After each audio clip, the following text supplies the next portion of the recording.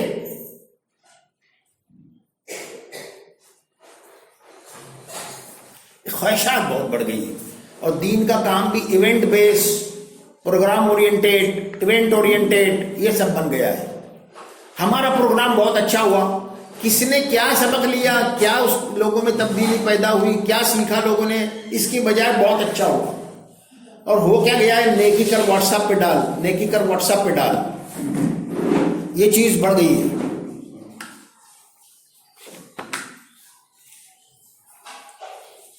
اب یہ چیز ایک اور چیز ہو گئی ہے.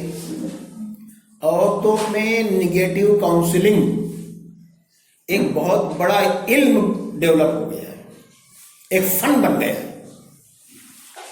ایک دوسرے کو عورتیں جو ہے سکھاتی ہیں, خصوصاً نوجوان لڑکیاں ساس سسرے کو کیسے پریشان کرنا, کیسے ان کو حیران کرنا, باہر یعنی علیحدہ نکلنے کے لیے کیا کیا ٹرک اپنانا. یہ کاؤنسلنگ بہت زوردار شروع ہے. کوئی بڑی بہن ہوگی یا سہیلی ہوگی, وہ سکھاتی ہے اور چین نہیں لینے دیتی بہو کو, اور بہو بھی اسی میں لگی جاتی ہے. عورت کا مزاج یہ ہوتا ہے کہ خیر کو بھی جلدی قبول کرتی ہے, شر کو بھی جلدی قبول کر لیتی ہے. اس چیز نے بڑی تباہی لائی ہے. ابھی پچھلے سیٹرڈے کو میرا پروگرام وکرولی میں تھا. قریب 120 خواتین تھی, مرد کچھ 60-70 تھے. اس میں یہ ساری چیزیں بتاتا رہا, اور کاؤنسلنگ کے بڑے میں نے کیسز بتائے, پوائنٹ وائز کیسز بتائے, ایگزامپلس بتائے. آپ نے مجھے 1 ہی گھنٹہ رہنے دیا, ورنہ میں ایگزامپل بھی دیتا کہ فلاں کیس ایسا ہے, فلاں کیس ایسا ہے. پروگرام ختم کرنے کے بعد, نماز کے بعد میں چلا گیا وہاں کے امیر مقامی جو تو میرے شاگرد, ان کے یہاں کھانا کھانے چلا گیا. دیکھ رہا تھا کہ ایک لڑکی برقعے میں تھی اور وہ بار بار رو رہی تھی. خیر وہ لڑکی ایک بزرگ خاتون کو لیے مجھے ڈھونڈتی ہوئی وہاں آ گئی, گھر پر جہاں میں کھانا کھا رہا تھا. کھانا سے فارغ ہو چکا تھا. وہ بیٹھی اور مجھے اس نے کہا کہ انکل, آج میں نے معلوم ہو گیا مجھے کہ میری کتنی بھیانک غلطیاں ہیں, اور میری بڑی بہن اور میری سہیلیاں اور ایک میری ممانی میرے کو چین نہیں لینے دیتی ہے, اور وہ سکھاتی ہے. اور میرے ماموں نے بولا کہ یہ جو 3 سال کا اور 2 سال کا بچہ ہے نا, تو تیرے شوہر کے حوالے کر کے گھر پہ آ جا, اس کو اس کا کرنا پڑے گا نا تو اس کا سیدھا ہو جائے گا. تو 3 سال اور 2 سال کے بچے کو شوہر کے پاس چھوڑ کے آئی, اور مجھے بتایا اس نے کہ ابھی آپ کی تقریر کے بعد میں نے سب ڈیلیٹ کر دیا, سہیلیوں کے, ممانیوں کے اور بڑی بہن کے سارے نمبر ڈیلیٹ کر دیے. اور مجھے احساس ہو گیا کہ میری کتنی غلطیاں ہیں. ایک بھیانک کردار میں ادا کر رہی ہیں. خیر وہ ایک لمبی کہانی ہے. میں نے ان کے شوہر سے بات کیا, وہ کاؤنسلنگ کا مسئلہ ہے, پھر وہ آئے, معاملہ ان کا ٹھیک ہو گیا. بھوپال میں اسپیچ دے رہا تھا, 2 دن کی کانفرنس تھی بھوپال. وہاں میں نے یہ جو نگیٹو کاؤنسلنگ کی ایک کیس بتایا, کیسے ہو رہے ہیں دیندار خواتین میں, اور اس کے کیا کیا نتائج نکل رہے ہیں. اور دین کے کاموں کا جو ایڈکشن ہے عورتوں میں, وہ کچھ ایسا ہے کہ ایک جماعتوں کی ذمہ دار خواتین بھی جو بہت زیادہ پاپولر ہے, ان کے نواسے پوتے ہو گئے, لیکن ان کی بھی طلاقیں ہوئی ہے. اس وجہ سے کہ گھر میں جو ہے شوہر کو وقت بھی ملنا چاہیے, وہ دینے کو تیار نہیں ہے. وہ سمجھتے ہیں کہ میں اللہ رسول کا بہت بڑا کام کر رہی ہوں. یہ صورتحال ہے پورے معاشرے میں ہمارے, جس کی وجہ سے قرآن کی آیت کہتی ہے تم ایک کو ایک دوسرے کے سکون کے لیے ہم نے پیدا کیا, اور ہم نے اپنے فضل سے تمہارے درمیان رحمت اور مودت رکھ دی. یہ اللہ تعالیٰ کی نعمتیں ہیں.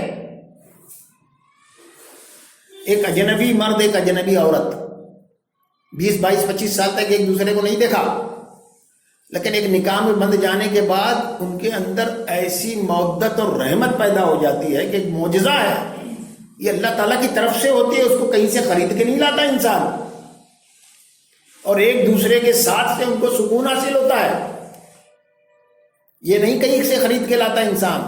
یہ اللہ کی جو نعمتیں ہوتی ہیں اس کو اگر حفاظت نہ کی جائے، اس کو نقصان سے بچانے کی، کمی نہ ہونے دینے کی فکر نہ کی جائے، اگر اس کو گروتھ پہ اس میں اضافہ کر دینے کی کوشش نہ کی جائے تو وہ نعمتیں ضائع ہو جاتی ہیں۔ اللہ تعالیٰ ان نعمتوں کو اٹھا لیتا ہے، یہ اللہ تعالیٰ کی نعمتیں ہیں۔ اچھا، سکون، مودت، رحمت، یہ الفاظ نان مٹیریل ہے، یہ چیزیں نان مٹیریل ہے،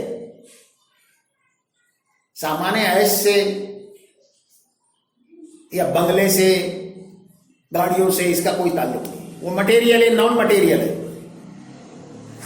تو یہ نان مٹیریل چیزیں حاصل کیسے ہوتی ہے؟ مٹیریل زیادہ سے زیادہ اکٹھا کرنے سے نہیں حاصل ہوتی، اور زیادہ برباد ہو رہی ہے، یہ ڈیلیور کرنے سے حاصل ہوتی ہے۔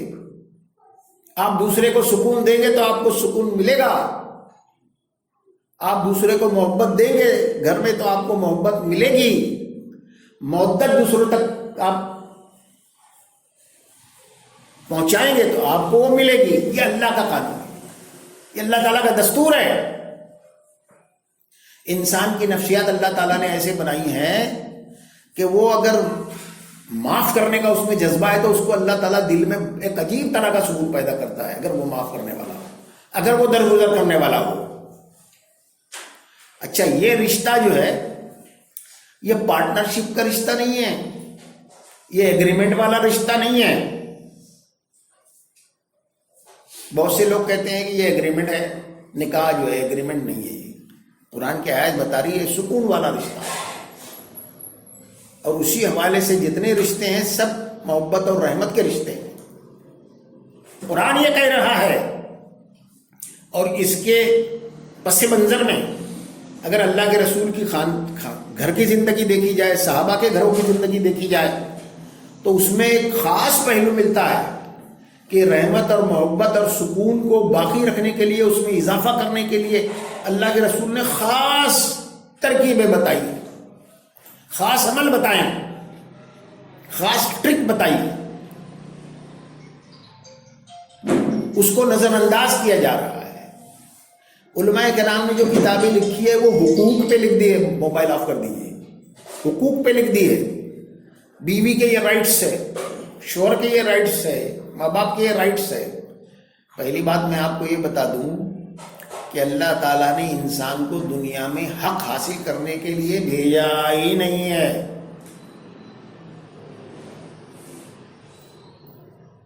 اللہ کے رسول نے فرمایا، جھگڑے اور تنازع کے ذریعے کی وجہ سے کسی نے اگر اپنا حق چھوڑ دیا تو میں جنت میں اس کے لیے ایک محل کی ضمانت دیتا ہوں۔ یہ اللہ کے رسول کے الفاظ ہے جو کہیں غلط نہیں ہو سکتے۔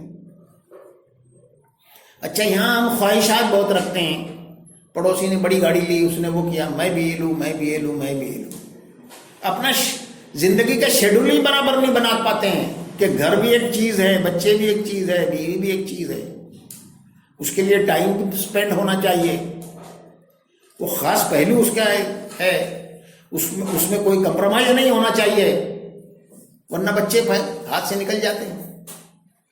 پھر جوان ہوتے ہیں تو کاؤنسلر کے پاس لاتے ہیں، کاؤنسلر جو ہے باپ نہیں بن سکتا، نہ کوئی کاؤنسلر ماں بن سکتی ہے، باپ اور ماں ہی باپ اور ماں کا رول پلے کر سکتے ہیں، کوئی دوسرا آپ کے پاس کوئی جادو نہیں ہے کہ وہ کاؤنسلنگ کر دیں اور بچہ ٹھیک ہو جائے، ایسا نہیں ہے۔ تو حق پر فوکس نہیں ہونا چاہیے، میں حق حاصل کروں۔ اللہ تعالیٰ نے دنیا میں انسان کو رسپانسبلٹی کے ساتھ لیے بھیجا ہے کہ وہ اپنی رسپانسبلٹی پوری کرے۔ بیوی کے تئیں اس کی کیا رسپانسبلٹی ہے، شوہر کے لیے اس کی کیا رسپانسبلٹی ہے، ماں باپ کے لیے کیا ہے، سماج کے لیے کیا ہے، بچوں کے لیے کیا ہے، اس پر اگر وہ فوکس کرے گا تو اس کو سکون بھی ملے گا اور محبت بھی حاصل ہوگی. اور جس کو خواہشات کہتے ہیں، یہاں ہم طرح طرح کی خواہش رکھتے ہیں. کسی دن کسی کو دیکھ لیا، میں بھی یہ کر لوں. کسی کو کسی دن کسی گاڑی میں جاتے دیکھ لیا، میں یہ گاڑی مجھے بھی لینا چاہیے. باتیں بھی لوگ کرتے ہیں. تو آپ سمجھ لیجئے اللہ تعالیٰ نے انسان سے دنیا میں خواہش پوری کرنے کا وعدہ کیا ہی نہیں ہے. اللہ تعالیٰ نے دنیا میں انسان سے خواہش پوری کرنے کا وعدہ کیا ہے، وہ آخرت کے لیے. ہم خواہش یہاں پوری کر لینا چاہتے ہیں، جبکہ اللہ تعالیٰ کہہ رہا ہے کہ تمہاری ہر خواہش جنت میں پوری ہو گئی. یہاں تم ذمہ داری پوری کرو. جب پری میرج کاؤنسلنگ کے لیے میرے پاس بچے آتے ہیں تو اپنا اپنا آئیڈیل بتاتے ہیں. بیوی بتاتی ہے، وہ لڑکی بتاتی ہے میرا آئیڈیل یہ ہے، ایسا شوہر ہو ویسا شوہر ہو. اور شوہر ذرا پڑھا لکھا ہو تو وہ بھی اپنے ایگو میں بولتا ہے میں تو ایسی پسند نہیں کرتا ہوں، میں ایسی ہوں ویسی، یہ میرا آئیڈیل ہے. یہ اللہ تعالیٰ نے دنیا میں آئیڈیل رکھا ہی نہیں ہے. کسی انسان کو دنیا میں آئیڈیل بیوی نہیں ملی. انبیاء علیہ السلام کو بھی نہیں ملی. آپ سورہ تحریم اور سورہ احزاب کی اگر آیتیں دیکھیں تو امہات المؤمنین کو اللہ تعالیٰ نے بہت ڈانٹ پلائی ہے. ہاں اللہ تعالیٰ نے آئیڈیل دینے کا وعدہ کیا ہے،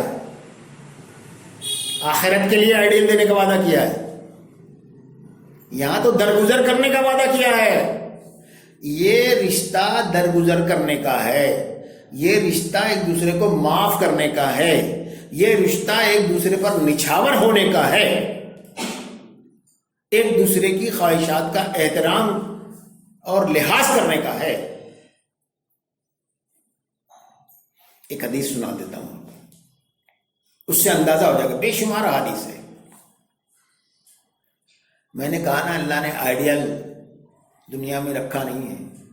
حضرت عائشہ رضی اللہ تعالی عنہا جو ہماری سب کی ماں ہے، بہت قابل خاتون تھی. آدھا دین ان سے ہم کو ملا ہے. بہت سے صحابہ کی استاد تھی، قرآن کی، پیغمبروں کے علوم کی، فقہ کی بہت بڑی عالمہ تھی، اور اللہ کے رسول کو بہت چہیتی بیوی تھی. لیکن سالن اچھا نہیں پکا سکتی تھی. سالن پکانا نہیں آتا تھا اچھا.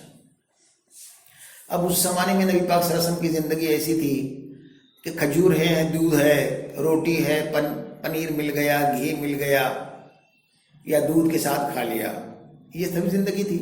مہینے میں ایک آدھ مرتبہ ہی گوشت کا سالن کہیں سے آ جاتا تھا تو آپ نوش فرماتے تھے. اس دن آپ حضرت عائشہ رضی اللہ عنہا کے یہاں تھے موجود. آپ کی جو دوسری زوجاتی ام المومنین حضرت زینب سالن بہت لذیذ پکاتی تھی. ان کے یہاں گوشت آیا، انہوں نے سالن پکایا. اب یہ دونوں سوپنے تھی، تو پہلے میں انہوں نے گوشت کا سالن اپنی لونڈی کو دیا، کہا کہ دیکھو نبی پاک صلی اللہ علیہ وسلم عائشہ کے حجرے میں جا کر ان کو دے دو.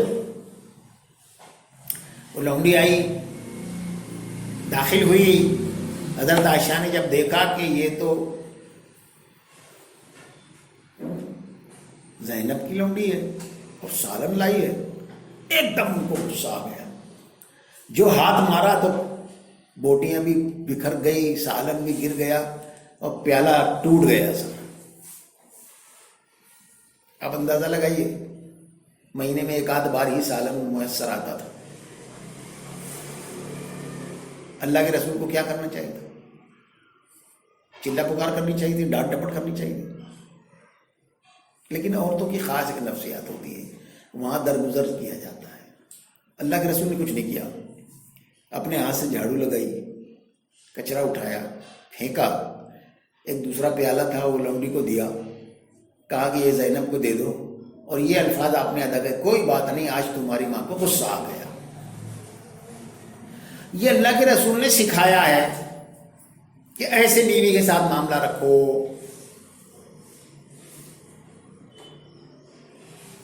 اچھا اب آپ دیکھیے کہ بیوی کے ساتھ محبت میں مودت کو کیسے گروتھ کرتے ہیں، کیسے بڑھاتے ہیں. اللہ کے رسول سے زیادہ بزی اور مصروف انسان دنیا میں کوئی نہیں ہوگا. 23 سال میں 20 لاکھ مربع مائل کا علاقہ فتح کیا، اور جہاں پر پورا امن و امان قائم کیا، اور پورا سماج ایک بنا دیا، ایک طاقتور فوج بنا دی، اور نیک انسان بنائے. بہت بڑا کام تھا. صبح سے حضرت عائشہ، حضرت عمر کے زمانے میں حضرت عائشہ کے گھر کے باہر 1 لاکھ آدمی جمع ہو جاتے تھے حج میں، عمرے میں، اور پوچھتے تھے اے اماں ہمیں بتاؤ ہمارے رسول کیسے تھے. انہوں نے ایک بار پوچھا گھر میں آتے تو کیا کرتے تھے؟ تو اب سنو،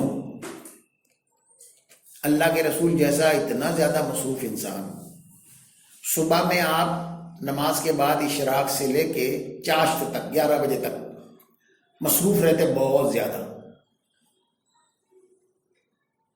وفود آ رہے ہیں، ڈیلیگیشنز آ رہے ہیں، وحی آ رہی ہے، عدالت ہو رہی ہے، فیصلے کر رہے ہیں، فوجی مشقیں ہو رہی ہے، بہت سی ٹکڑیاں، فوجی ٹکڑیاں الگ الگ جگہ بھیج رہے ہیں، خطوط بھیج رہے ہیں، بہت سے کام. پھر 11 ساڑھے 11 بجے جب گھر میں داخل ہوتے تو حضرت عائشہ فرماتی ہے کہ اگر گھر میں جھاڑو نہیں دی ہوتی تو ہاتھ سے جھاڑو دیتے، سامان ترتیب سے نہیں لگایا ہوا ہوتا تو اپنے ہاتھوں سے ترتیب سے لگاتے.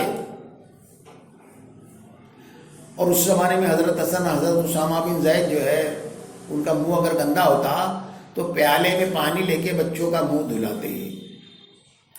تو حضرت عائشہ فرماتی ہے کہ میں کہتی اللہ کے رسول میں کام میں مصروف رہتی، تو کہتی میں کر دوں گی، آپ چھوڑ دی. کہا کہ کوئی بات نہیں، کوئی بات نہیں. اور آگے کے لفظ سنیے،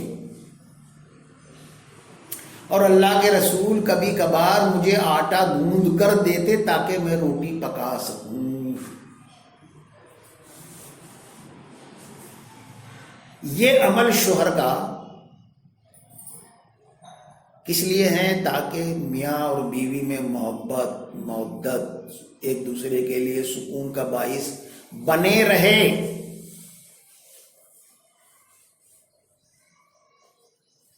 اللہ کے رسول کی پیروی کسی بھی چھوٹی بات میں کرنے کا اللہ کے نزدیک کیا اجر ہے؟ عبادت کا ثواب ہے.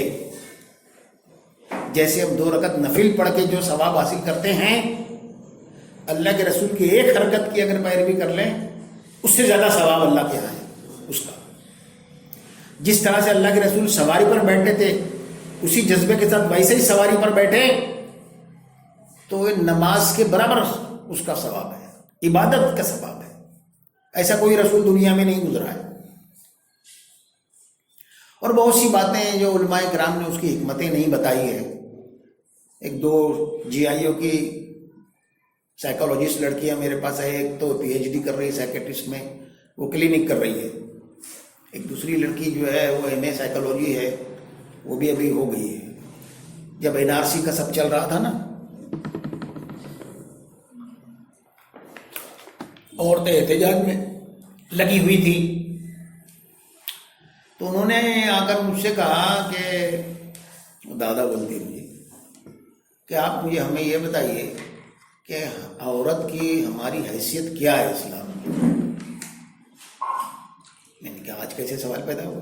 نہیں، بولے کیا یہ حدیث نہیں ہے کہ حضرت عائشہ کے پاس جب خواتین آتی تھی تو شوہر والی خواتین کو کہتی تھی اپنی ہتھیلیاں دکھاؤ، اگر ہتھیلی اور مہندی لگی ہوئی نہیں ہوتی تو ڈانٹتی تھی کہ کسی بھی شوہر والی بیوی کو بغیر ہتھیلیوں پر مہندی کے نہیں رہنا چاہیے، اور کسی بھی شوہر والی بیوی کو مینٹین رہنا چاہیے شوہر کے لیے. جب شوہر آنے والا ہو تو اچھا لباس، میک اپ اور ہتھیلیاں رنگی ہوئی ہونی چاہیے. یہ حضرت عائشہ فرماتی تھی. اور ایک حدیث میں یہ آتا ہے کہ ایک خاتون نے اپنی چادر سے ہاتھ نکال کے سوال کیا نبی پاک صلی اللہ علیہ وسلم سے. اس سوال کا جواب دینے سے پہلے اللہ کے رسول نے یہ اس خاتون سے پوچھا کہ یہ جس خاتون کا ہاتھ ابھی باہر آیا تھا یہ کسی شوہر والی خاتون کا تھا؟ اس خاتون نے کہا اللہ کے رسول ہاں اللہ کا شکر ہے میرے شوہر ہے۔ تو سنیے اللہ کے رسول نے کیا الفاظ ادا فرمائے، اللہ کی بندی کم سے کم ناخن ہی رکھ لیے ہوتے۔ میں نے کہا ہاں یہ بھی حدیث ہے۔ کہا کیا یہ حدیث ہے کہ عورت اگر روٹی بھی پکا رہی ہو اور شوہر بلائے تو روٹی پکانا چھوڑ دے اور شوہر کے پاس پہلے جائے؟ میں نے کہا ہاں یہ بھی صحیح حدیث ہے۔ تو دونوں کہنے لگی تو کیا ہم کھلونا ہے مرد کے لیے؟ ہماری حیثیت کیا ہے؟ ہماری اپنی تو کوئی آئیڈینٹی نہیں ہے۔ بولے جب گھر میں رہو شادی سے پہلے ماں باپ کا حکم مانتے رہو، شادی کے بعد شوہر کا حکم مانتے رہو، ہماری اپنی آئیڈینٹی کیا ہے؟ ایکچوئل کیا ہے، علماء نے یہ لکھی کتابیں اس میں اس کی حکمتیں واضح نہیں کی ہے۔ اس کی حکمتیں ہیں کیا؟ دیکھیے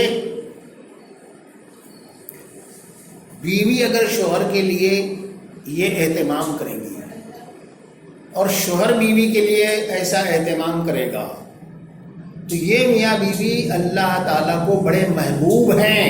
کیوں؟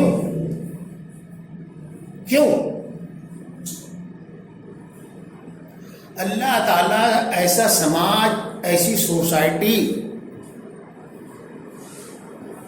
بنانا چاہتا ہے جس میں ایک مرد کسی غیر عورت کو بری نظر سے نہ دیکھے اور ایک عورت غیر مرد کو بری نظر سے نہ دیکھے، پاکیزہ خیال رہے، پاکیزہ ذہن رہے۔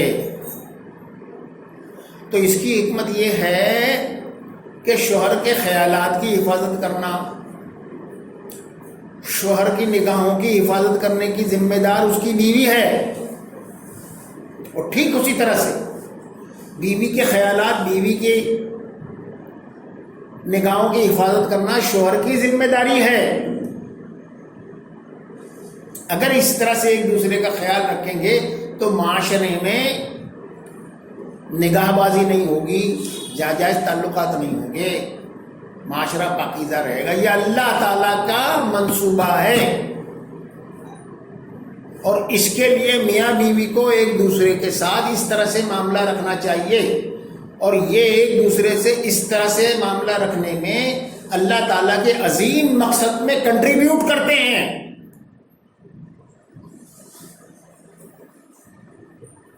یہ بڑا مقصد ہے۔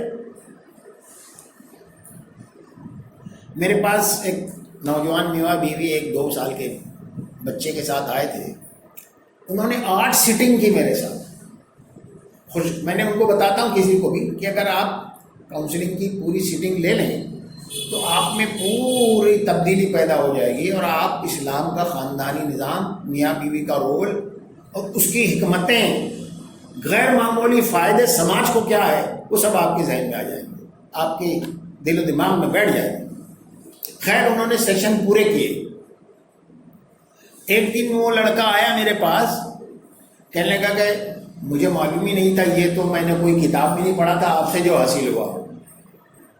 بولے اب میرا حال یہ ہو گیا ہے، میری بیوی جب اس طرح سے، ہم لوگ بڑے خوشگوار زندگی ہو گئی ہے، اور اب مجھے کہیں باہر جاتا ہوں، بس میں، سفر میں، کلی خوبصورت سے خوبصورت عورت میرے کو مٹی کا ڈھیلا معلوم ہوتی ہے۔ جب ایسی عورت کو دیکھتا ہوں تو مجھے میری بیوی کا چہرہ یاد آتا ہے۔ اب ہو کیا گیا ہے کہ خواتین کا کلچر کیا بن گیا ہے، گھروں میں ایک دم دلندر کی طرح رہتی ہے، اور اجتماع میں جانا ہے، شادی کے فنکشن میں جانا ہے، مارکیٹنگ کے لیے جانا ہے تو بہت بن ٹھن کے جاتی ہے۔ اس لیے شوہر کو اپنی بیوی سے زیادہ اس میں دلچسپی پیدا ہوتی ہے، بار بار ادھر دیکھتا ہے۔ اس کی بیوی بن ٹھن کے باہر جائیں گی تو دوسری کا شوہر اس کو دیکھے گا۔ اب میں تو یہ ٹپس لکھاتا ہوں جب نوٹس لکھواتا ہوں کہ ہر شوہر کو صبح کے وقت یہ کہنا چاہیے کہ آج میں کون سا لباس پہنوں، تم کو کس لباس میں اچھا لگوں گا، وہ لباس اس کو پہننا چاہیے. اور آنے سے پہلے بیوی کو یہ کہیں آج تم وہ لباس پہنو میرے آنے سے پہلے، اس میں تم مجھے بہت اچھی لگتی ہو. ایسے میاں بیوی اللہ تعالیٰ کا جو ایک عظیم مقصد ہے اسلامی معاشرہ قائم کرنے کا، اس میں کنٹریبیوٹ کرتے ہیں. یہ محض کھیل نہیں ہے، یہ بڑا پاکیزہ معاملہ ہے. ٹھیک ہے، میں آپ کو یہ بتاتا ہوں، مردوں کے بارے میں بھی نبی صلی اللہ علیہ وسلم نے فرمایا ہے.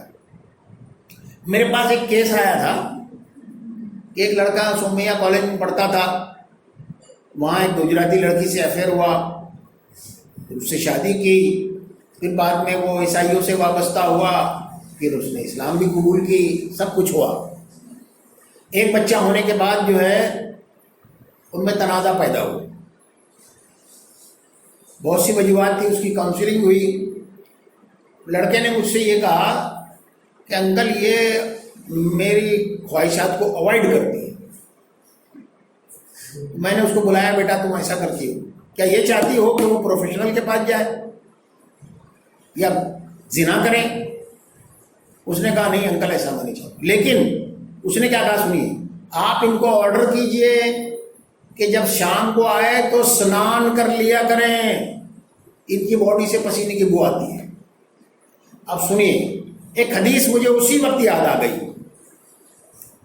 ایک سفر سے نبی صلی اللہ علیہ وسلم واپس آ رہے تھے، ایک نوجوان صحابی اپنا مدینے سے کچھ قریب پہنچے، 3 منزل قریب تھے، تو تیز دوڑانے لگے سواری. نبی پاک صلی اللہ علیہ وسلم نے اپنی سواری تیز کی اور ان کے پاس گئے. کہا کہ میاں کیا بات ہے، بہت تیز جا رہے ہو؟ کہا کہ اللہ کے رسول آپ جانتے ہیں میری نئی نئی شادی ہوئی ہے. تو نبی صلی اللہ علیہ وسلم نے ان سے کہا ہاں اللہ برکت دی، دعائیں دی، لیکن میں کیا کہتا ہوں اس کو سنو. ابھی 1 منزل کے بعد جو ایک جھرنا ہے وہاں اتر جانا، اپنے کپڑے دھو کر سکھا لینا، اپنی داڑھی ترشوا لینا، بال ترشوا لینا، اور پھر گھر میں داخل ہو. دیکھا آپ نے، یہ چیزیں معمولی چیزیں نہیں ہیں جو اللہ کے رسول سے ثابت ہو رہی ہے، اور صحابہ کے درمیان آپ نے یہ باتیں کہی ہے. یہ دنیا کیا ہے اور انسان کو دنیا میں کس لیے بھیجا ہے؟ یہ دنیا ایک ٹریننگ کیمپ ہے، اور یہاں اللہ تعالیٰ نے ہمیں بتا دیا ہے کہ جنت کا سٹیزنز کیسا ہوگا، جس کو مجھے یہاں سے سلیکٹ کرنا ہے. جنت کا شہری کی کوالٹی کیا ہوگی، جس کو میں یہاں سے سلیکٹ کر کے جنت کی سوسائٹی میں داخل کروں گا، مرد عورت دونوں. اور اس کا پورا فارمولہ بتا دیا ہے، اس کی پوری معلومات دے دی ہے، اور ایک پورا رول ماڈل ہم کو دے دیا اللہ کے رسول اور صحابہ صحابیات کے سماج اور معاشرے کی شکل میں. تو یہ ساری دنیا کا کارخانہ اس لیے ہے کہ انسان اپنے آپ کو جنت کا سٹیزن بننے کے لیے کوالیفائی کرے. یہاں رزلٹ نہیں ہے، اور اس کو کوالیفائی کرنے کا معیار کیا ہوگا، اس کو کوالیفائی کرنے کی کوالٹی کیا ہوگی، وہ بھی تفصیل سے بتا دیا ہے اللہ کے رسول کی نے. تو اس کو ڈیمو کر کے بتا دیا، ایک آج کے الفاظ میں بتاتا ہوں. یہ چیزیں اس کی پوری اچھی طرح سمجھنے کی ضرورت ہے، اس کو اپنے آپ کو فالو کرنے کی ضرورت ہے. بہت سے پہلو اور ہیں زندگی کے جو میں آپ کے سامنے رکھنا چاہتا تھا. 1 گھنٹہ اور ملا ہوتا تو میں تفصیل کے اس کو ساتھ، اور کئی پہلو ہیں اس طرح کی خانقاہ غریب زندگی جو میں آپ کو بتا سکتا تھا. دیکھیے، وارسا میں انٹرنیشنل ایک NGO ہے، سنستھا ہے، اس کا نام ہے سیو فیملی. چونکہ فیملی تباہ ہو گئی ہے پورے یورپ، امریکہ، پورے ویسٹ میں. اب وہاں کے بڑے بڑے دانشور کوشش کر رہے ہیں کہ کسی طرح فیملی کو دوبارہ قائم کریں. کیوں؟ اس لیے کہ ایک بچہ جو ہے امریکہ میں اسکول میں فائر کھول دیتا ہے، کتنے لوگوں کو مار ڈالتا ہے. کوئی آدمی انگزائٹی میں وہ فائر کھول دیتا ہے بازار میں, کتنے ابھی آئے دن اخبار میں آتا ہے. اور یہ آئے چلا جا رہا ہے, یہ آج سے نہیں ہے, یہ 40 سال سے 50 سال سے ہو رہا ہے. ابھی امریکہ میں کتنے لڑکوں کو مار دیا ایک لڑکے نے. وہاں پر وہ ہتھیاروں پر پابندی لگانا تھا تو اس کے خلاف لوگ اٹھ رہے ہیں کہ آزادی میں ہمارے وہ ہے, لوگ مر جاوے, فائر کھول دے کوئی نیند پاگل مر جاوے وہ چلے گا, لیکن ہماری آزادی باقی رہنی چاہیے. تو ایسا کیوں ہو رہا ہے؟ یہ لڑکوں میں سماج کے خلاف اتنی انگزائٹی, غصہ کیوں ہے؟ تو اس پر 3 دن کی کانفرنس تھی وارسا میں. آخری جو دن تھا وہ اسی پر. تو اس میں چائلڈ سائیکالوجسٹ نے بڑے بڑے پیپرز پڑھے. کنکلوژن اس کا کیا آیا؟ ایک چھوٹے سے بچے کی ہیلدی سائیکالوجی ڈیولپ ہونے کے لیے ایسی سائیکالوجی بن جائے کہ سماج کے لیے اس کے دل میں ہمدردی ہو, رشتہ داروں کے لیے محبت ہو, سماج کے لیے وہ کچھ کرنے کا اس کے جذبہ ہو, اور وہ مثبت پازیٹیو اس کی تھنکنگ ہو جائے. اس کے لیے کیا ضروری ہے؟ تو کنکلوژن یہ آیا کہ ایک بچے کی ہیلدی سائیکالوجی کے لیے ڈیولپ ہونے کے لیے صرف ماں اور باپ کا پیار کافی نہیں ہے. اس کو دادا دادی کا بھی پیار چاہیے, اس کو پڑوسی کا بھی پیار چاہیے, اس کو چچا چچی کا بھی پیار چاہیے, اڑوس پڑوس والے بھی اس کے سر پہ ہاتھ پھیرنے والے چاہیے, تب اس کی ہیلدی سائیکالوجی ڈیولپ ہوتی ہے. آج تو گھروں میں ہی نہیں ہے. تو مجھے یاد آیا کہ چھوٹے تھے ہم, ہماری اماں جب غصے میں ہمیں مارتی تھی تو پھوپھی کی گود میں چلے جاتے تھے, دادا کی گود میں چلے جاتے تھے. تو دادا ڈانٹتے تھے ہماری اماں کو. یہ جو بیلنس تھا نا, ایموشنل بیلنس, یہ گھروں سے ختم ہو گیا ہے. یہ گھروں سے ختم ہو گیا ہے. بعض جگہ باپ اگر بچے کو مارتا تھا تو دادا کی گود میں پہنچ جاتا تھا, دادا اٹھ کے باپ کو مارنے چاہتا تھا. یہ جو خاندان کا یہ سسٹم تھا, اب اگر ماں ہے اکیلی, گھر میں کوئی نہیں ہے, بچے کو مار رہی ہے, اور عورتیں دوسرے کا ٹینشن اپنے بچوں پہ نکالتی ہے, اور پھر بعد میں روتی ہے میرے بیٹے کو میں بہت ماری. تو وہاں تو دادی ہے نہیں ہے, نہ پڑوسن ہے, نہ کوئی ہے. تو بچے کو ایک فوبیا اور ایک انتقامی جذبہ پیدا ہوتا ہے. اور خاندان کی یونٹی بہت برکت والی چیز ہے. اب آپ کو میں بتاتا ہوں کہ خاندان کے بزرگ بھی ایسے ہو گئے ہیں. پہلے کہیں پڑوس میں بھی رشتہ ٹوٹنے والا ہوتا تھا تو وہ جا کے اس کو ملا دیتے تھے. آج کیسے بزرگ ہیں آپ کو میں بتاتا ہوں. ایک کیس میرے پاس آیا, وہ شوہر جو تھا اس کے سسرے نے اس کو بہت کچھ 2-4 باتیں غلط کہہ دی تھی غصے میں. تو اس کی بیوی اور وہ آئے, تنازع ہو گیا, بیوی کو چھوڑ دیا. میں نے کہا بیوی کو لے آؤ. سسرے سے غصے میں تھا, اس کو جانے نہیں دے رہا تھا وہاں. میں نے اس کی کاؤنسلنگ کی, سمجھایا. تمہارا باپ اگر ڈانٹتا تو باپ کو نکال دیتے گھر سے. ٹھیک ہو گیا وہ.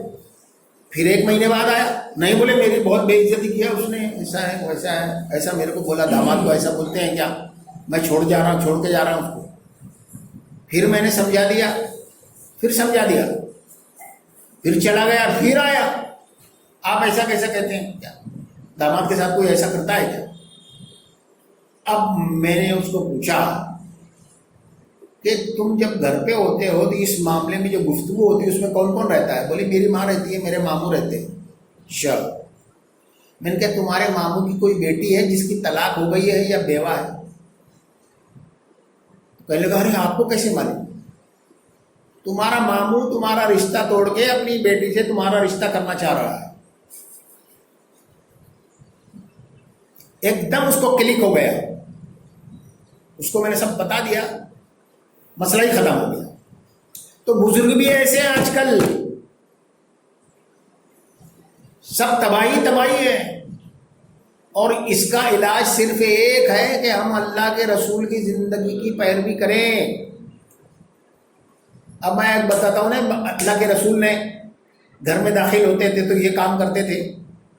میں نے ہمارے یہاں پروگرام میں کہا تو ایک صاحب نے کہا ہاں میں کروں گا انشاءاللہ، اور بھی لوگوں نے کہا. میں نے کہا یار دیکھو ایک بات بتاؤ، تم بیمار پڑتے ہو تو بیوی تمہاری پٹی سے لگ جاتی ہے، چائے لا کے پلاتی ہے، سر دباتی ہے. بیوی بیمار پڑتی ہے تو تم چائے پلاتے ہو کیا؟ تم بنا کے لاتے ہو؟ تو دوسری بار ایک صاحب نے فون کیا، صدیق صاحب میری بیوی بیمار تھی، میں چائے بنانے لگا تو وہ سر پکڑ کے آ گئی، پٹی لگی ہوئی تھی، میرا ہاتھ پکڑ لی، نہیں تم کو چائے نہیں بنانی، تم کو ایسا بہت خراب لگتا ہے، ایسا ہے ویسا ہے. تو میں نے کہا اب ایسا کرنا کہ تمہاری بیوی جب بیمار پڑے تو کچن کا دروازہ اندر سے بند کر لینا، اور پھر چائے بنانا، یہ ٹریڈیشن ہے نا، ٹوٹنا چاہیے، اور پھر اپنے ہاتھ سے لے جا کے پلانا. انہوں نے تو ایسا نہیں کیا، ایک دوسرے صاحب نے کیا یہ بات. انہوں نے کچن کا دروازہ اندر سے بند کر لیا، چائے بنائی، بیوی کے پاس بیٹھا، اپنے ہاتھ سے چائے پلائی. اب اس کی بیوی نے 20 جگہ فون کر دی، ارے میرے شوہر نے آج دیکھو ایسا کیا، میرے کو چائے بنا کے پلائی انہوں نے. اب وہ 20 بیویوں نے اپنے شوہر کو بلیم کیا. دیکھو تم کبھی کرتے ہو کیا؟ کبھی پوچھتے بھی نہیں ہو.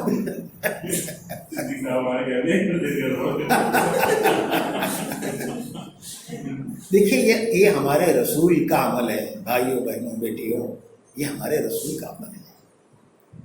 کبھی آپ نے کبھی آٹا گوندھ کے دیا ہے؟ آپ کیجئے، جنت ہو جائے گا آپ کا گھر، جنت ہو جائے گا. ایک پہلو اور ہے، کتنے بجے چلا؟ اچھا ٹھیک ہے. دیکھیے ایک پہلو اور ہے، بیوی پر شوہر کو بہت زیادہ ڈپینڈنٹ نہیں ہونا چاہیے، ہر کام کے لیے ڈپینڈ. تو پھر آخر میں بڑھاپے میں بہت آفت کی بات ہو جاتی ہے. اب ایک میاں بیوی میرے پاس آئے، وہ ان کے جو والد تھے وہ میرے دوستوں میں تھے. تو وہ مسئلہ یہ تھا کہ بہو کو خالہ زاد بہن کی شادی میں جانا تھا. تو ساس نے جو ہے وہ بڑے میاں کو سمجھا دیا کہ جانے نہیں دینا. اب بڑے میاں نے جو ہے کیسے مخالفت تو نہیں کر سکتے تھے نا، ان کو پتہ ہی نہیں ان کی بلڈ پریشر کی گولی کدھر ہے، گھٹنے میں درد دوا لگانے کی گولی کہاں ہے. تو وہ اس زمانے اس وقت آدمی مجبور ہو جاتا ہے. بیوی مشورے کے حساب سے کان میں ڈالتی ہے تو وہ فیصلے کر کے وہی فیصلہ کرتا ہے. عورتوں کے فیصلے کی بنیاد جذبات ہوتے ہیں، مردوں کی فیصلے کی بنیاد لاجک ہوتی ہے. عورت کو جو جذبات دیے گئے ہیں وہ اس کی اپنی کوالٹی ہے، وہ اللہ تعالیٰ کے صفت کریشن، بہت بڑی صفت ہے کائنات میں. عورت جتنا اس میں کنٹریبیوٹ کرتی ہے مرد نہیں کرتا. 9 مہینے بچے کا بوجھ اٹھانا، پیدا کرنا، پھر اس کے بعد سال 2 سال تک اس کو نگرانی کرنا، نگاہوں کے سامنے رکھنا، یہ مرد کے بس کا نہیں ہے. اس لیے ماں کا درجہ ماں کا مقام 3 درجہ اونچا ہے باپ سے. تو وہ جذبات اس کو اسی لیے دیے گئے ہیں. بچہ اگر رات کو اٹھا روتے ہوئے تو باپ جو ہے وہ کروڑ بدل کے سو جاتا ہے، ماں ہی اٹھتی ہے، بخار ہو سر درد ہو اس کو دودھ گرم کر کے پلاتی ہے. تو یہ ماں ایسی بنائی ہے اللہ تعالیٰ نے. تو عورت کا مسئلہ یہ ہے، اس کا دائرہ کار یہ ہے، اس کو جو کام دیا گیا ہے اس کے اعتبار سے اس کو کوالٹی دی گئی. تو اب دیکھیے ہوا کیا.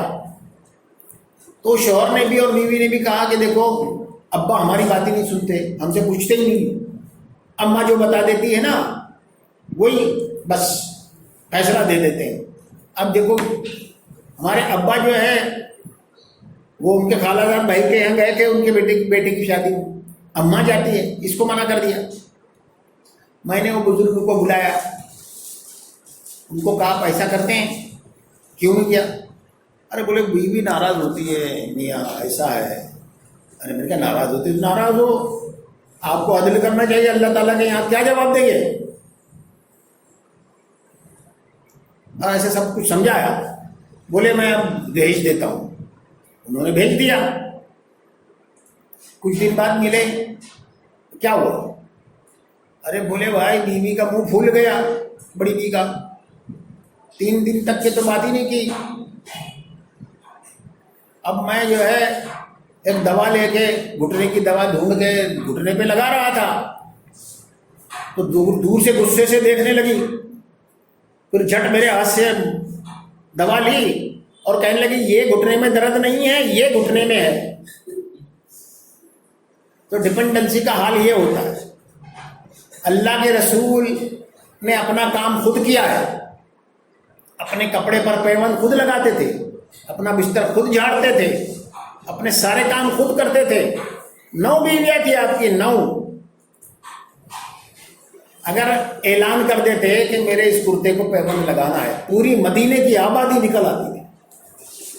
لیکن آپ نے یہ پسند ہی نہیں کیا. تو اس میں یہ خیر ہے. ڈپینڈنسی نہ رکھنے میں یہ خیر ہوتا ہے. اس کے وہ جب میرے پاس کیس آیا تو مجھے یہ کلک ہوا کہ اللہ کے رسول 9 بیویاں ہو, ایک آدمی اتنے مصروف ہو. بھائی کسی بیوی کے پاس یہ بھیج دیا, کسی کی یہ کر دو, یہ کر دو. کیوں نہیں کیا ایسا, کیوں نہیں کیا؟ یہ معمولی بات نہیں ہے. اللہ کے رسول کی چھوٹی سی چھوٹی بات میں زندگی بھر کے لیے خیر ہے.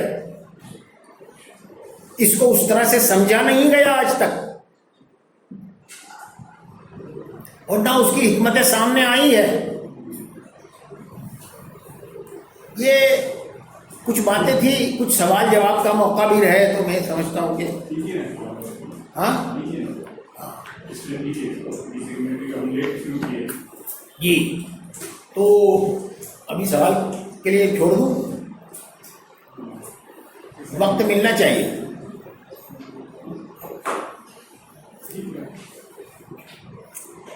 سوال جواب کرنا ہے تو دیکھیے, بلا تکلف پوچھیے سوال. یہ تو میرا معاملہ نہیں ہے, نہ میری رائے ہے, نہ میری سوچ ہے. میں نے اللہ کے رسول کی زندگی سے, امہات المومنین کی زندگی سے آپ کے سامنے باتیں رکھی ہیں.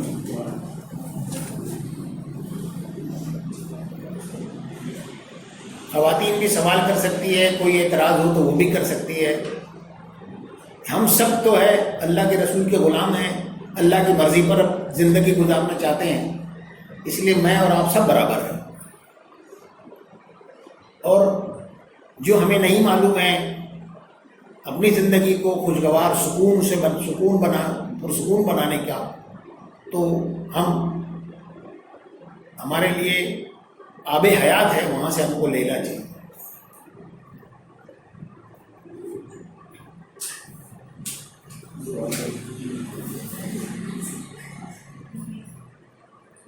ابھی تک یہ پہلو یہ اس طرح سے آپ کے سامنے آیا ہے, اس کی حکمتیں آپ کے سامنے آئی ہیں.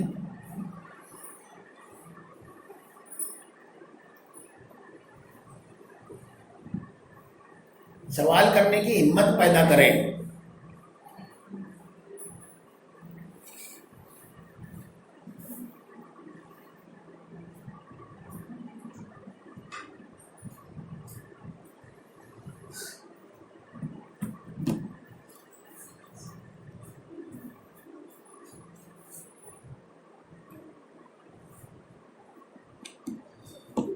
گھر میں جو ہے خاندان میاں بیوی سے بنتا, کچھ اختیارات شوہر کے, کچھ اختیارات بیوی کے. اس دوران جو ہے گھر میں اور افراد ہے, جوائنٹ فیملی جہاں پر بھائی ہے, ابا ہے, لڑکی کے والد صاحب ہے, لڑکی کے گھر والے ہیں, تو اس میں ایسا شیئرنگ ہے جو اسٹینڈرڈ کوالٹی اسلامی ایسا اس کو مطلوب ہے, اس پر تھوڑا ڈسکس کیجیے. دیکھیے, اسلام کا نام ہے عدل, انصاف کو. کوئی شخص کسی دوسرے کی وجہ سے سفر نہ ہو رہا ہو, سمجھ رہے نا آپ. ہر شخص یہ فیلنگ رکھے کہ میری وجہ سے کسی کو تکلیف نہ ہو, میری وجہ سے کسی کو پریشانی نہ ہو. اب دیکھو, ایک ساس بہو کا مسئلہ میرے پاس آیا تھا. ساس کہنے لگی دیکھو میرے یہاں تو اتنی نوکرانیاں ہیں, میرے یہاں جو ہے سنیے اس کو تو پورا آرام ہے, اس کو میں نے یہ لیا ہے وہ لیا ہے, ہر طرح کا آرام ہے میرے یہاں, اور یہ میری بہو نہیں, میں تو اس کو بیٹی سمجھتی ہوں, پھر بھی اس کو چین نہیں ہے. تو میں نے وہ ساس سے کہا اچھا یہ بتاؤ تمہاری بیٹی جب بخار میں ہوتی تھی, سر میں درد ہوتا تھا تو اس کا سر دباتی تھی تم؟ بولے ہاں. بہو کا جب ایسا ہوتا دباتی ہو کیا سر؟ چکرا گئی. کہنے لگے میں نے اس کو اتنے تولے سننے سے پیلا کر دی. میں نے کہا وہ پیلا کر دی وہ الگ بات ہے, تم بتا رہی تھی نا تم بیٹی سمجھتی اس کو. تو یہ چیزیں سمجھانے کی ہوتی ہے, کہنے سے بیٹی نہیں سمجھا جاتا. اسی طرح ساس, جو دیکھیے اللہ کے رسول کے حدیث پھر یاد آ گئی مجھے, شوہر کے ماں باپ مثل تمہارے ماں باپ کے ہیں اور بیوی کے ماں باپ مثل تمہارے ماں باپ کے ہیں. دونوں طرف سے اگر پرابلم آ رہے ہو تو یہ دونوں کا مسئلہ ہے, دونوں مل کے اس کو کیسا ٹیکل کریں. اور یہ بڑی بھیانک غلطی کرتے ہیں, شوہر بولتا ہے تیرے ماں باپ ایسے اور بیوی بولتی تمہارے ماں باپ ایسے, ریئیکشن میں. جی نہیں, وہ چاروں دونوں کے ماں باپ ہیں. اب اگر ادھر سے کچھ پرابلم ہے تو دونوں مل کے اس کو کیسے حکمت سے ٹیکل کیا جائے, ادھر سے کچھ ہے تو کیسے حکمت سے ٹیکل کیا جائے, اس طرح سے ہونا چاہیے. اور بہویں بھی جو ہے بولتے اماں اماں تو بولیں گی لیکن فیلنگ اماں والی نہیں ہوگی. فیلنگ جب تک کہ جذبات اور فیلنگ نہیں ہوگی برکت نہیں ہوگی. ایک بہو کہنے لگی میں تو ساس کی خدمت کرتی ہوں, ٹائم پہ چائے دیتی ہوں, ٹائم پہ کھانا دیتی ہوں, پوچھتی پاچھتی ہوں, پھر بھی جو ہے وہ بات نہیں پیدا ہو رہی. میں نے کہا تمہارے جذبات کیا ہے, تم اپنی فیلنگ چیک کرو.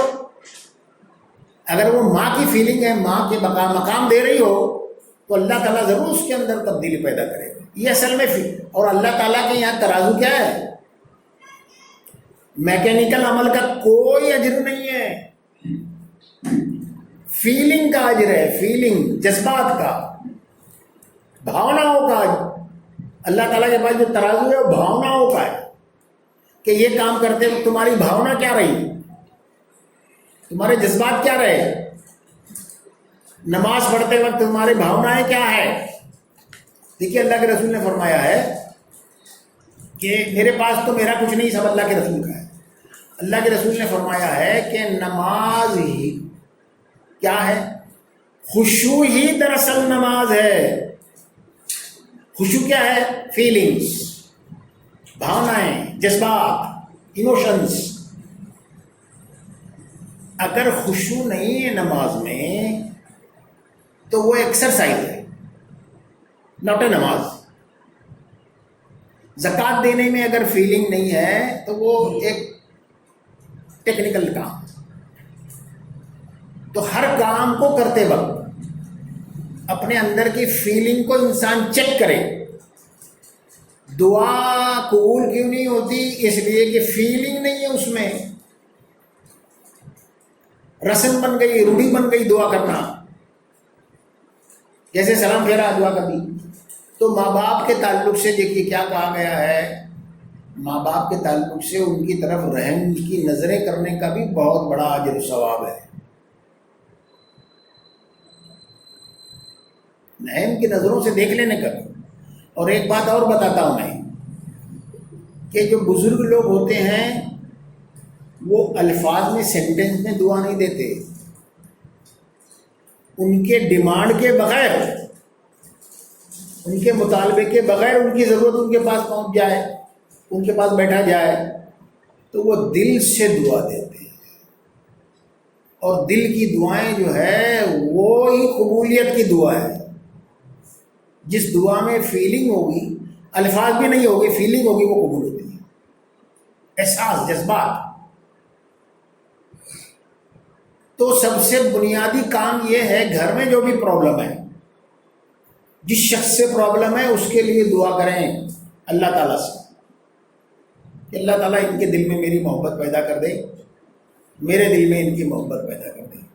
گھر آپ کو جنت بنانا ہے تاکہ جنت والا گھر ملے، اور رائٹس کا رشتے ہی نہیں ہے بھائیوں، حقوق کے رشتے نہیں ہیں۔ علماء نے بھی حقوق کی بات لکھ دی ہے۔ قرآن کی آیت کہہ رہی ہے سکون کا، مودت کا اور رحمت کا رشتہ ہے، حقوق طلبی کا رشتہ نہیں ہے۔ آپ یہ چیزیں ڈیلیور کریں گے، سماج میں بھی ایسا ہی ہے، لوگوں کے اگر آپ نیکی کے جذبات ہو، سمپیتی کے جذبات ہو، ان سے آپ ہمدردی کریں، آپ کو وہ ملے گی۔ اور صرف ٹیکنیکل عمل ہوگا، اس کے اثرات نہیں ہوتے، اس کے اثرات نہیں ہوتے۔ وہ فیضان نظر تھا یا کہ مکتب کی کرامت تھی؟ سکھائے کس نے اسماعیل کو آداب فرزندی؟ کوئی مدرسے میں 10 سال عالم ہو کے نہیں آئے تھے اسماعیل علیہ السلام۔ باپ کی جذبات اور نگاہوں میں پرورش پائے تھے۔ جب انہوں نے کہا ابا جان آپ کو جو حکم ملا ہے کر ڈالیے، انشاءاللہ مجھے آپ صابروں میں پائیں گے۔ بچوں کے لیے بھی آپ کے جذبات یہ ہو کہ اللہ تعالیٰ بچوں کے ساتھ ہمیں جنت میں رکھے۔ یہ خاص چیز، یہ عارضی زندگی ہے، یہ عارضی زندگی ہے، یہ رزلٹ نہیں ہے۔ یہ ایک ٹائم کے بعد سب ختم ہو جانے والے، کل من علیہ فان، یہ کارخانہ ہی پورا ختم ہو جائے گا، اور اللہ تعالیٰ کا وہ مقصد پورا ہو جائے گا، وہ ٹائم پورا ہو جائے گا، اور اللہ تعالیٰ کا سلیکشن بھی ہو جائے گا۔ ان جنت کی جو سوسائٹی ہے، جو سٹیز ہے، جو خاندان ہے، جو گھر ہے، اس میں کون سے لوگوں کو لینا ہے، کون سے لوگوں کو پھینک دینا ہے،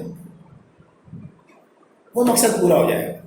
تو ہم کو کوالیفائی کرنا ہے، ایک بازار میں رہتے ہوئے کوالیفائی کرنا ہے، سماج میں رہتے ہوئے اپنے آپ کو جنت کی سٹیزن کے لیے کوالیفائی کرنا ہے، شوہر کی حیثیت سے کوالیفائی کرنا ہے، بیٹے کی حیثیت سے کوالیفائی کرنا ہے، باپ اور ماں کی حیثیت سے بھی ہم کو کوالیفائی کرنا ہے۔ بہت سے لوگ بچوں کے ساتھ بھی مال دولت اور سامان دنیا میں اتنے مصروف ہے کہ بچوں کی طرف توجہ نہیں ہے۔ بچے سنیے، ماں باپ بچوں کے مالک نہیں ہوتے۔ اللہ تعالیٰ اپنے بچے ماں باپ کی گود میں ڈالتا ہے، ان کو کوالیفائی ہونے کے لیے۔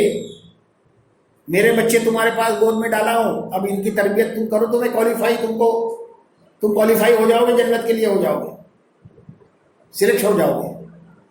ہر کام ایسا ہی ہے، ماں باپ دیتا ہے کسی انسان کو اللہ تاکہ وہ جنت کے لیے کوالیفائی ہو جائے،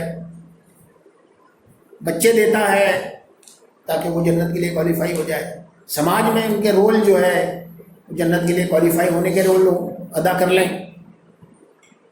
اور میاں بیوی اگر ایک دوسرے کے لیے اس طرح کے جذبات احساسات ہوں، ایک دوسرے کے لیے اس طرح اپنے آپ کو مینٹین رکھیں کریں، تو سماج پاکیزہ ہوگا، بری نظریں ایک دوسرے پر نہیں ڈالی جائے گی، مرد وہاں پاکیزہ نگاہیں والے ہوں گے، عورتیں پاکیزہ نگاہوں والی ہوگی۔ یہ جنت کا سماج ہوگا، یہ جنت کا معاشرہ ہوگا۔ ایسا شخص جنت کے لیے کوالیفائی ہی نہیں ہوگا جو دوسرے کی بیوی کو بار بار دیکھتا ہے۔ ایسی بیوی، ایسی عورت جنت کے لیے کوالیفائی ہی نہیں ہوگی جو کسی نوجوان کو 2-4 نظریں ڈالتی ہو۔ اس سے بچنے کے لیے میاں بیوی کو ایک دوسرے کے لیے مینٹین، کبھی کبھی نبی پاک صلی اللہ علیہ وسلم نے ایکٹ کر کے دکھایا ہے، ایکٹ۔ آپ بازار سے ایک بار آئے، پھر آپ نے اپنی زوجہ سے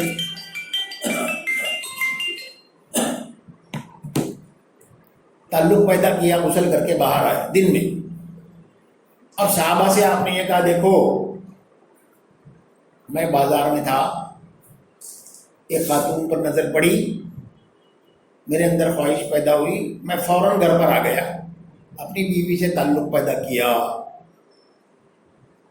تو تم بھی ایسا کرنا، اس لیے کہ اس خاتون کے پاس جو کچھ ہے وہ سب کچھ تمہاری بیوی کے پاس۔ کوئی سمجھ سکتا ہے کہ اللہ کے رسول کو کسی غیر عورت سے خواہش پیدا ہو سکتی ہے؟ سکھانے کے لیے ایسا کیا، ایکٹ کیا. اور یہ سارے کام آپ نے اتنے اہتمام سے اس لیے کیے کہ میاں اور بیوی اللہ اور رسول کی مرضی پر اسی طرح قائم ہو جائے جیسے اللہ کے رسول نے بتایا ہے، جیسے کر کے دکھایا ہے، تاکہ معاشرہ، سوسائٹی، میاں بیوی ایک دوسرے کے لیے مینٹین نہیں ہوں گے تو معاشرہ کبھی اسلامی نہیں ہوگا. اسلامی معاشرے کے بغیر اسلامی نظام ایک دیوانے کا خواب ہے. سمجھ گئے آپ بات کو؟ تو ماں باپ کے لیے، بیوی کے لیے سب. اب میں کیس آپ کو کیا بتاؤں، ایک کیس میرے پاس آیا. ایک خاتون تھی، اس کا ایک لڑکا تھا 6 سال کا، اس کے بعد وہ بیوہ ہو گئی.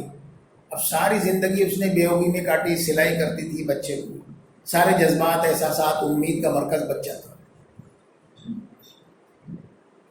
اس کی شادی ہوئی ایک میونسپل کولہاپور کا ایک ایسے میونسپل کاؤنسلر کی لڑکی جو آسودہ حال تھی، اچھے گھرانے کی تھی، بی اے تھی، اس سے شادی ہو گئی. اب گھر میں آئے تو اب وہ لڑکا جو تھا وہ آتا تھا، ماں کو دیکھتا تھا، سیدھا بیوی کے کمرے میں چلا جاتا تھا. نئی شادی میں تو اس طرح ہوتا ہے. تو ماں کی زندگی جیسے گزری تھی تو وہ انسیکیور ہو، اور اس کو لگا کہ یار یہ تو بدل گیا. اب اس نے بلیم کر دیا بیوی کو، یہ آئی ہے جب سے ایسا ہو گیا ہے. اور وہ چلا پکار کرنے لگی، وہ بہو کو بلیم کرنے لگی، لڑکے کو اولا فلاں بولنے لگی. بہو اور وہ میاں بیوی آئے میرے پاس، وہ بہو کہنے لگی کہ میں نے اپنے شوہر کو کبھی کہا کہ تو ماں کو نظر انداز کرنا کچھ ہے.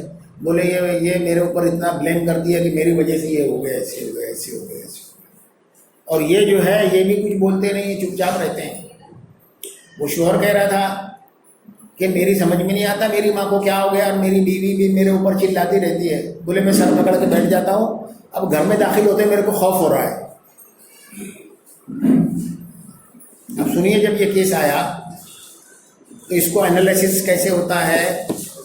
دیکھیے ہر ایک کی تھوڑی اپنا بیک گراؤنڈ ہے. ماں جو تھی وہ 6 سال کا بچہ تھا، ساری عمر اس نے اس بچے کی نگاہوں کے سامنے رکھ کے گزاری، ہر خواہش اس کی پوری کی، لاڑ پیار کیا، سب کچھ کیا. اب بیوی تو ایک نیچرل چیز ہے، جب شادی ہوگی تو اس کے جذبات ڈائیورٹ ہو گئے. تو بڑی بھی بولتی تھی کہ یہ جب گھر میں داخل ہوتا تھا تو پہلے میرے پاس آتا تھا، میری مانڈی پہ لیٹ جاتا تھا، ساتھ میں کھانا کھاتا تھا، گھر میں آ کے ماں ماں کرتا تھا.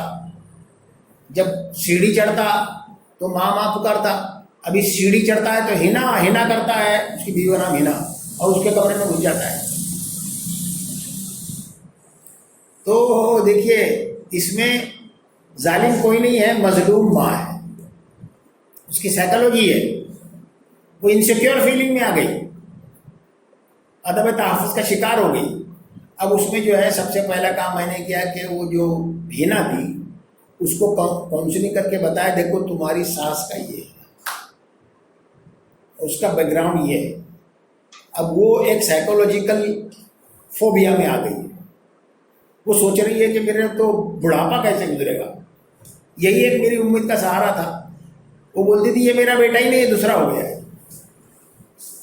اب بیٹا جب لاڑو پیار میں پلا ہو، اس کی ہر خواہش پوری ہو، تو ایسے بچے جو ہوتے ہیں جن کی ہر خواہش پوری ہوتی ہے ان میں معاملہ فہمی پیدا نہیں ہوتی. یہ بھی دھیان میں رکھیے آپ. اندھی محبت بچوں سے نہیں کی جاتی، اللہ کی مرضی میں ہی ان کو تیار کرنا ہے. ورنہ اندھی محبت کرو گے تو دنیا میں بھی آپ آفت میں پڑو گے، وہ بچے خراب ہوں گے تو آخرت میں بھی آپ پکڑے جاؤ گے. یہ بھی ایک سبجیکٹ ہے. تو اس میں معاملہ فہمی پیدا نہیں ہوتی، معاملے کو سمجھنے کی صلاحیت نہیں پیدا ہوتی. ایسے لاڑو پیار والوں میں وہ سمجھ ہی نہیں پا رہا تھا کہ ماں کو کیا ہو گیا اور بیوی کو کیا ہو گیا. تو بیوی کو سمجھایا گیا، اس کو بتایا گیا کہ یہ تو عورت کا بیک گراؤنڈ، بوڑھی عورت کا بیک گراؤنڈ اور اس کی یہ کیفیت، نفسیاتی کیفیت، یہ ساری چیزیں بی اے میں اس کی سائیکالوجی سبجیکٹ تھا. تو اب اس کو اپنی ساتھ سے سمپیتھی پیدا ہو گئی، بجائے نفرت کے سمپیتھی پیدا ہو گئی. لڑکے کو بھی میں نے آ کے سمجھایا، پھر ان کو شیڈول بتایا، جب تم گھر میں آؤ تو پہلے ماں کے پاس جاؤ، وہاں بیٹھو، رات کا کھانا دونوں مل کے ماں کے پاس کھاؤ اور دعا کر. دیکھیے دعا سے کام ہوتا ہے. یہ ٹیکنیکلٹی جو ہے وہ تو بہانہ ہے. یہ سائیکالوجی یہ وہ سب علم بہانہ ہو جاتے ہیں. اصل چیز جو ہے دعا ہے. تو میں نے کہا کہ تم اپنی ماں کے لیے دعا کرو، اللہ ہم دونوں کو اس کے لیے وجہ سکون بنائے، ہم پر اس کا اعتماد بحال کرے. یہ دعا کرو اور رات کا کھانا دونوں مل کے ماں کے ساتھ کھانا، جو وہاں بستر پہ چھوڑنا پھر آنا. تو یہ شیڈول ان کو بتا دیا گیا ہے، دعا لازمی بتائی گئی ہے. پھر بار بار ان کی کاؤنسلنگ ہوئی. پھر بڑی بھی کو ہم نے یہ کہا کہ آپ ہر نماز کے بعد تسبیح فاطمہ پڑھو، 1 مہینے کا وظیفہ ہے، اور دعا کرو اللہ بہو بیٹوں کے دل میں میری محبت پیدا کرے اور میرے دل میں محبت پیدا کرے، میرے بچے کو میرے پاس واپس بھیج دے، بہو کے دل میں بھی محبت پیدا کر دے. میں نے کہا 1 مہینے کا وظیفہ ہے، دیکھو اللہ قبول کرے گا. 1 مہینے میں معاملہ ان کا پورا سیدھا صاف. تو ایک دوسرے کو سمجھ نہیں پا رہا ہے انسان آج، اور خود اپنے آپ کو ریئلائز نہیں کر پا رہا ہے. آج کا انسان اپنے آپ کو ریئلائز نہیں کر پا رہا ہے، دوسرے کو ریئلائز نہیں کر رہا ہے. اس وجہ سے سارے پرابلم پیدا ہو رہے ہیں. آیا سمجھ میں؟ ٹھیک ہے، اور کوئی سوال؟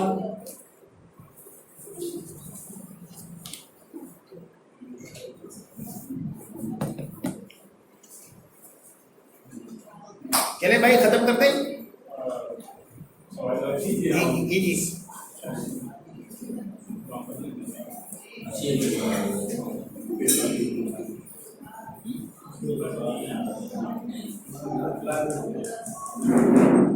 خواتین کی طرف سے کوئی سوال ہی نہیں آیا، تو میری سمجھ میں یہ آ رہا ہے کہ میں سمجھا نہیں سکا.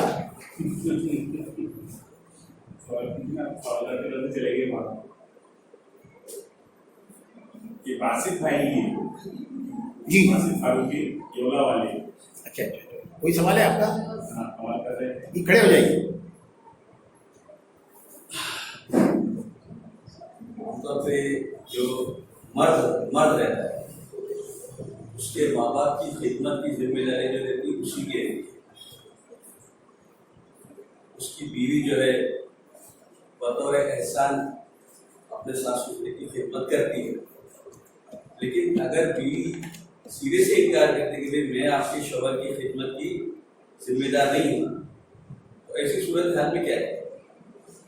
پہلی بات تو آپ جو قانون بتا رہے ہیں اور جو فقہ کی بنیاد پر مولویوں نے لکھ دیا ہے وہ بات بتا رہے ہیں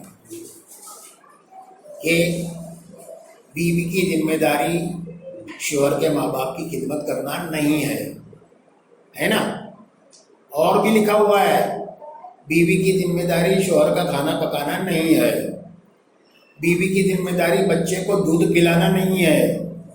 اگر وہ انکار کر دے تو شوہر کو دوسری عورت کا انتظام کرنا پڑے گا، اور اگر شوہر سے کوئی کہے کہ مجھے اس کا پیمنٹ کرو تو پیمنٹ دینا پڑے گا.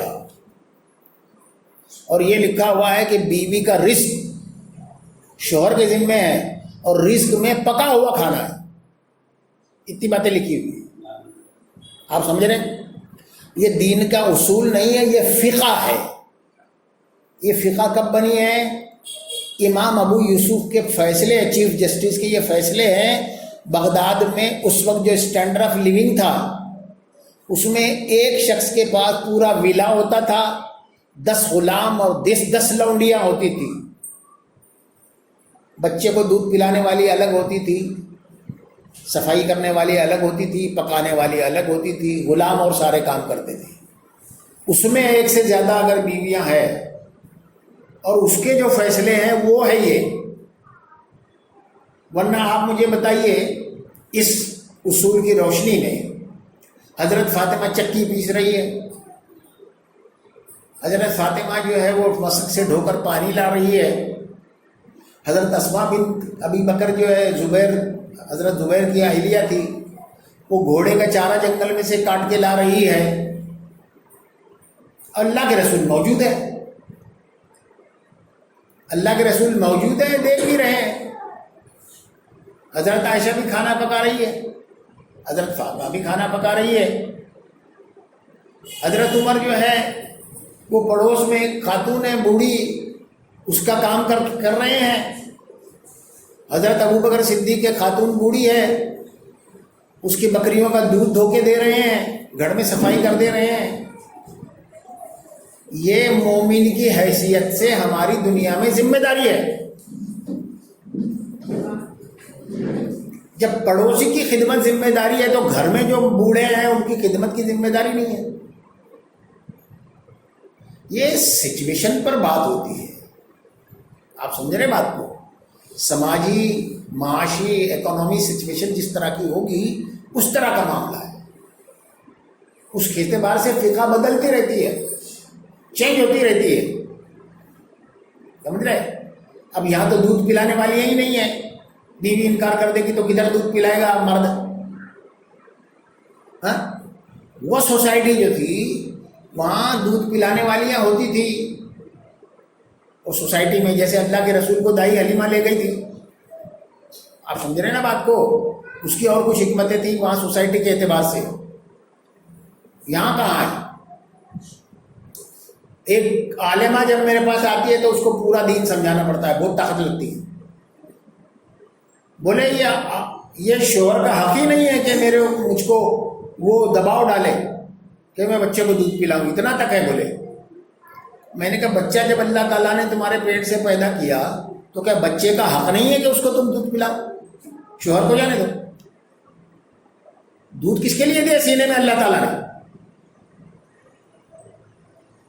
یہ سب باتیں بابا فقہ کی بنیاد پر لکھ دی گئی ہیں، اور میں بڑے بڑے علماء کے پاس گیا ہوں، اعظم گڑھ دارالمصنفین گیا، جامع الفلاح میں علماء سے خطاب کیا، مدرسۃ الاسلام میں علماء کی مجلسوں میں خطاب کیا، لکھنؤ میں گیا، کاکوری میں علماء کے سامنے خطاب رکھا، اور یہ باتیں رکھی ہیں ان کے سامنے۔ تو انہوں نے مجھ سے کہا، میں نے کہا آپ میرے کو کریکٹ کیجئے، اب تک 450 فیملیز کاؤنسلنگ میں کر چکا ہوں اور کامیاب ہوئی ہے، آپ بتائیے آپ نے جو لکھا ہے وہ صحیح ہے یا میں جو کہہ رہا ہوں صحیح ہے؟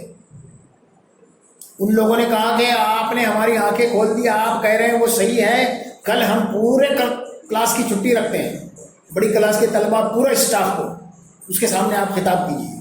جامع الفلاح کی بات بتا رہا ہوں، 315 اسٹاف تھا وہاں، میں نے تفصیل سے یہ باتیں بتائی، فقہ کی اور باتیں، جب ابھی فقہ کی جو بات بتائی نا وہ بھی بتائی کہ ایسی غلطی کیوں ہوئی ہے، اور فقہ کو ہم نے دین سمجھ لیا ہے، اس کی وجہ سے بہت سارے معاملات خراب ہوئے ہیں۔ طلاق کا مسئلہ بھی اسی وجہ سے ہے، ایک مجلس کی 3 طلاق ایک ہی طلاق ہوتی ہے، فقہ بن گئی تو فقہ کو ہم نے فالو کرنا شروع کر دیا اور فٹافٹ جدائیاں کرا دیتے ہیں۔ انہوں نے کہا کہ آپ نے بہت سچی بات کہی، اور میرا پروگرام ہوا وہاں، سوال و جواب ہوئے وہاں، اور وہاں انہوں نے اعلان کیا کہ جامع الفلاح میں اسی نہج پر، اسی میتھڈ پر ہم کاؤنسلنگ سینٹر قائم کریں گے۔ پورا 15 سے 20 دن کا سفر تھا میرا پورا۔ فقہ میں بعد میں ریگولیشن نہیں آیا ہے، فقہ کی تدوین کو 1000 سال ہو چکے ہیں۔ فقہ اس چیز کا نام ہے کہ سماجی جو سچویشنس ہے، حالات ہے، سماجی حالات، اس کی ٹریڈیشنز، اکنامکس اور جو سب چیزیں ہیں اس کو دیکھتے ہوئے تبدیل ہوتی رہے حالات کے مطابق۔ جی، اور حالات کی وجہ تو ایسا اس کی علمی تعریف یہ ہے کہ دین کے جو اصول تبدیل ہونے والے نہیں ہیں، اس کا انتباہ تبدیل ہوتے ہوئے حالات پر کرنا، آپ سمجھے بات کو؟ جی، اسی لیے امام شافعی کی 2 فقہ ہے، جب وہ ریگستان میں ڈیزرٹ میں تھے تو الگ فقہ ہے، جب مصر شفٹ ہو کر شہری زندگی میں چلے گئے تو الگ فقہ ہے۔ تو یہاں بغداد کی تاراجی کے بعد دین آیا تو فقہ کے ساتھ آ گیا، تو فقہ ہی پڑھائی جاتی ہے مدرسوں میں، قرآن کو بیس بنا کے نہیں پڑھایا جاتا، اس لیے ان میں کریٹیوٹی پیدا نہیں ہوتی۔ نکیل کے فقیر بن جاتے ہیں ان کو. حنفی فقہ، یہ فقہ، وہ فقہ، یہ سب چیزیں جو وقت کے ساتھ تبدیل ہوتی ہے. امام ابو حنیفہ نے جو فقہ بنائی سنی اپنی زندگی میں 22 سال کے عرصے میں، ان کے دونوں شاگرد امام محمد اور امام ابو یوسف نے اس کو 85% چینج کر دیا. ابھی حنفی فقہ جو ہے 85% اس میں حصہ امام محمد اور امام ابو یوسف کا ہے، 15% امام ابو حنیفہ کا ہے، 85% تبدیل ہو چکا ہے. اس کو ہم حنفی فقہ کہتے ہیں. سمجھیے بات کو آپ. میری ذمہ داری یہ ہے کہ پڑوس میں اگر کوئی بزرگ ہے، اس کا کوئی سہارا نہیں ہے تو اس کا سہارا بنوں، ورنہ آخرت میں اٹک جاؤں گا. وہ شخص مجھ میں سے وہ شخص مجھ میں سے نہیں ہے. اس کا پڑوسی اگر بھوکا ہے اور وہ کھا کے سو رہا ہے تو گھر میں جو بزرگ ہے وہ مستحق نہیں ہے. یہ رشتے رائٹس کے ذمہ داریوں کے نہیں ہیں، یہ رشتے محبت اور محبت کے رشتے ہیں. وہ ایک گولڈن چانس ہے. گھر میں بزرگ ہے، پڑوس میں کوئی معذور بوڑھا بوڑھی ہے، وہ آپ کے لیے گولڈن چانس ہے اللہ کی مرضی کو پانے کا. سمجھ گئے آپ جی؟ یہ کنسیپٹ اسلام دیتا ہے. تو میں جب سوال کریں نا، اصل میں سوال کرنے کا مطلب یہ رہتا کہ آپ لوگوں نے کتنا کیا لیے. کوئی چیز اگر غیر واضح ہو، سمجھ میں نہ آئی ہو، جیسے انہوں نے کر دیا، ایک واضح ہو گئی بات فقہ کے حوالے سے. کوئی پہلو سمجھ میں نہ آیا ہو تو وہ بھی آپ بتا سکتی.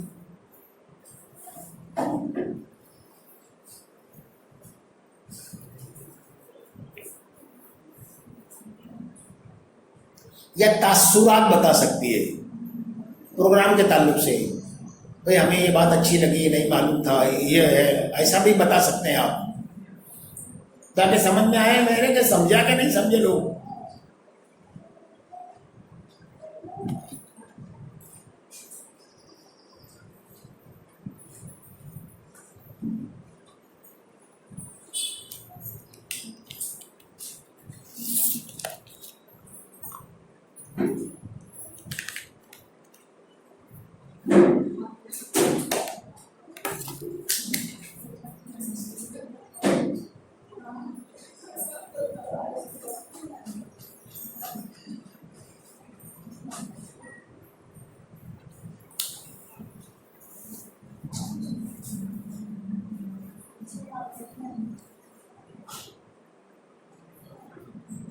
چلیے، باخر دعوانا ان الحمدللہ رب العالمین.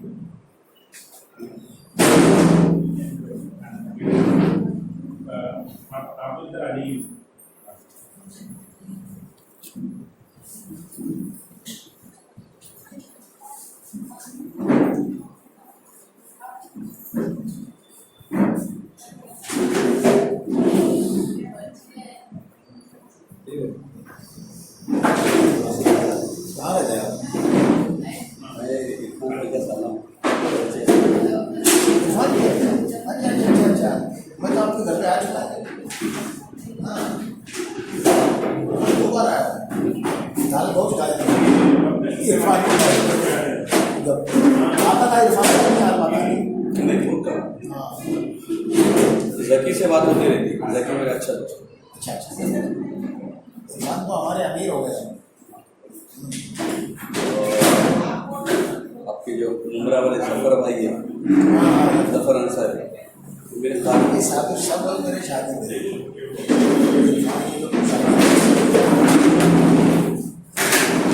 میں آپ کے گھر پہ بھی درس میں آ چکا ہوں. اوپر آپ کے اس میں پائپ، اس میں وائٹ کلر کے پیچھے سامنے پہلے وہی رہتے تھے کیا؟ وائٹ اوپر رہتے تھے جی. کیا سیکھ رہے تھے اور اس وقت تو اچھے تھے. ہمارا ڈبل ہوئی تھی شوگر کی مارکیٹنگ میں یہ 7-8 گھنٹہ رہتا. ایک دن سنڈے کا گھنٹہ چھٹی جب میں جلگاؤں رات میں آتے آتے 1 اس طرح کے پروگرام 17